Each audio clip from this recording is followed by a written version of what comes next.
اور غور کریں عزیز بھائی، جب انسان سمجھتا ہے نا نعمت اللہ کی طرف سے ہے، پھر وہ جھک جاتا ہے، وہ ڈرتا ہے، پھر وہ کہتا ہے اوہو یار وہ فلانا بندہ مجھ سے زیادہ سیانا ہے، اس کے پاس اتنے پیسے نہیں ہیں، مجھے اگر اللہ نے دیے ہیں تو اس کا فضل ہے، مجھے نا کہانیاں نہیں سنانی چاہیے۔ میرے رسول پاک نا اعلیٰ اخلاق کی بات کرتے، اونچی بات کرتے۔ ایک شخص آ گیا حضور سے ملنے، بخاری میں حدیث کی اصل موجود ہے۔ عرب کے لوگ چونکہ اپنے غلاموں پر روب بڑا ڈال کے رکھتے تھے، پریشرائز کر کے رکھتے تھے۔ یہ طریقہ ہوتا تھا کہ وہ آواز نہ نکالیں۔ مثلا غلام نے اگر جانور چھاؤں میں نہیں باندھا، دھوپ میں ہے تو مار پڑ جاتی تھی، کیوں نہیں باندھا؟ اور اگر اس نے کبھی باندھ دیا نا تو پھر بھی مارتے تھے، کہتے تھے تو اتنا سیانا ہو گیا، تو نے پوچھا ہی نہیں، مرضی کر دی تو نے۔ ایک مزاج ہوتا ہے پریشرائز کرنا، پریشان کرنا۔ اور آج بھی میں نے یہ انداز دیکھا ہے، پر غریبوں کے لیے، غریبوں کے لیے، امیروں کے لیے نہیں ہے۔ یعنی وہ چلو وزیر تو ایک طرف رہ گئے، پیروں کا بڑا برا حال ہے، الا ماشاء اللہ۔ وہ بھی مرید تگڑا ہو تو رنگ اور ہے، بندہ ماڑا ہو تو انداز اور ہے، یہ ٹھیک نہیں۔ اقبال کہتے ہیں خدا بندہ یہ تیرے سادہ دل بندے کدھر جائے، خدا بندہ یہ تیرے سادہ دل بندے کدھر جائے، درویشی بھی عیاری ہے، شہنشاہی بھی عیاری، سارے عیار مکار ہو گئے۔ میرے عزیز نبی کریم صلی اللہ تعالی علیہ وسلم کی خدمت میں وہ شخص آیا اور اس نے آ کر کے نا حضور سے سلام لیا، تو اس نے صحابہ کو بھی نبی پاک کا ادب کرتے دیکھا، پر وہ سمجھ نہیں نہ سکا کہ یہ ادب ہے۔ اس پر مجبور نہیں کیا نبی پاک نے، کسی پر کوئی ایسی پابندی نہیں، اس نے ادب کرتے دیکھا۔ تو چونکہ اس نے بادشاہ دیکھے تھے، وہ ڈرنے لگ گیا اور کانپنے لگ گیا۔ حضور نے فرمایا کیوں ڈرتے ہو؟ کیونکہ وہ دور سے آیا تھا، ملک شام سے۔ تو وہ عرض کرنے لگا یا رسول اللہ صلی اللہ تعالی علیہ وسلم، میں نا مدینے کی ریاست کے سربراہ کے پاس آیا ہوں، ڈر لگتا ہے کوئی ایسی بات نہ ہو جائیں، آپ ناراض ہو جائیں۔ ماڑا بندہ بیچارہ مفت کے روب میں آ جاتا ہے کئی دفعہ، اور حضور کو تو اللہ نے روب دیا ہے، سرکار کا تو اصلی روب ہے۔ یہاں تو بعض غریب مفت کے روب میں بھی آ جاتے، ڈر رہا ہے۔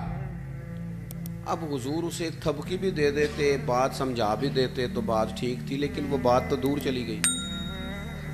پتہ ہے حضور نے کیا فرمایا؟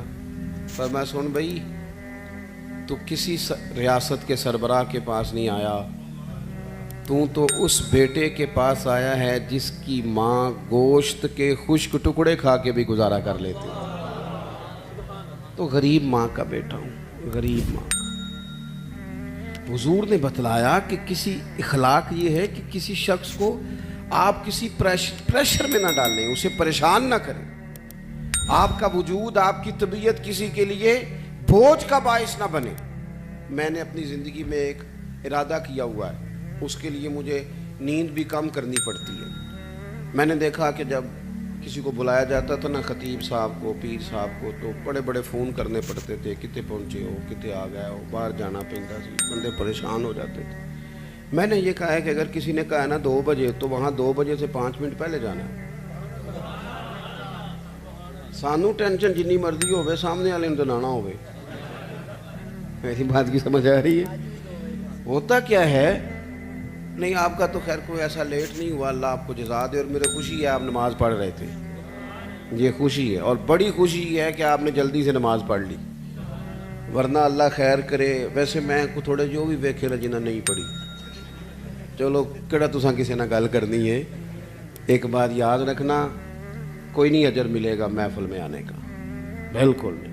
ایسے اپنے آپ کو جھوٹی تسلیاں نہ دیا کرو، فرض پہلے ہے اور نفل، یہ کوئی کہانی نہیں کہ آپ محفل بڑی تگڑی کرائیں اور فلانا کم۔ مجھے ایک دفعہ ایک صاحب نے کہا جی 22ویں محفل ہے یا 21ویں ہے، آپ کو بلانا ہے، پہلے فلاں بزرگ آئے، فلاں عالم آئے، تو میں نے کہا نماز پڑھتے ہو؟ کہنے لگا نہیں، دعا کریں۔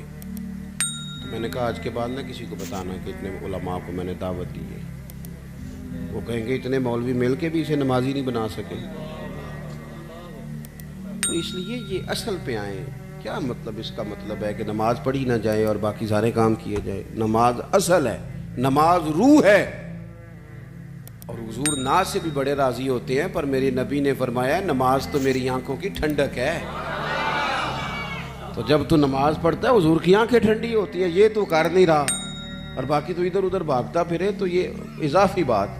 تو میرے عزیز، ایک تو حضور نے ہمیں یہ اخلاق دیا کسی کو تکلیف نہ دیں، کوشش کریں. ایک دفعہ نا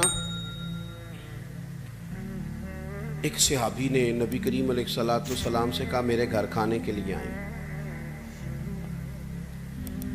اس نے دیکھا کہ حضور پر بظاہر کچھ آثار ہیں بھوک کے، کئی دنوں سے کھانا نہیں کھایا.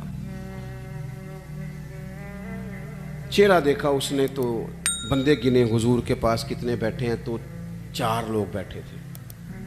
اس نے فٹافٹ گھر جا کے کہا 5 لوگوں کا کھانا پکا دیں. 5 لوگوں کا کھانا پک گیا. اب وہ حضور کو دعوت دینے آئے. آپ کو پتہ ہے آج کل لڑکے والوں نے جہیز مانگنا چھوڑ دیا ہے، پتہ جی کہ نہیں؟ میں تم خبر دے رہے ہیں، یاد رکھیا جی. وہ کہندے نے اسی جہیز نہیں لینا، بس تسی 600 منڈے جی بچے بندے دی روٹی پکا چھڑنی.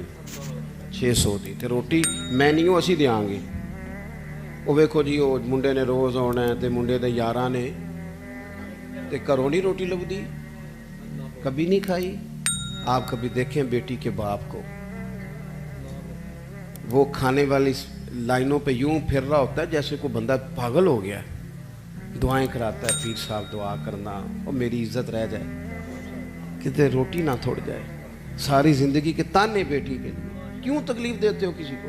گھر روٹی نہیں ملتی، دعائیں کراتے پھرتے ہیں. دعائیں والد دیوانوں کی طرح بیچارہ وہ کناتوں کے اندر پھرتا ہے کہ یا اللہ روٹی پوری ہو جائے. غریب آدمی ہوں، بیٹی نے گھر جانا ہے، پھر ایک دیگ ساتھ بھی بھیجنی پڑتی ہے. ساتھ بھیجو گے تو عزت رہے گی. اور گھر کھانا نہیں کھاتے ہم، کیوں تکلیف دیتے ہو کسی بیٹی والے؟ کیوں ہم پریشان کرتے ہیں؟ کیوں اس طرح کی آزمائشوں میں ڈالتے ہیں جس سے سامنے والا بیچارہ آزمائش میں آ جائے؟ حضرت ابو شعیب رضی اللہ تعالیٰ عنہ حضور کے ساتھ 4 لوگوں کو گن کے گئے، کھانا گھر میں پکوا کے واپس آ کے عرض کی حضور روٹی پک گئی آ جائیں. جب وہ واپس آئے تو ایک صحابی اور آ گئے تھے زیارت کے لیے، وہ بھی اٹھ کے ساتھ چل دیے. پتہ ہے حضور نے فرمایا، نبی پاک مالک ہے ہماری جانوں کے، حضور مالک ہے، مالک. حضور کے لیے تن من دھن ہر شے قربان تھی غلاموں کی.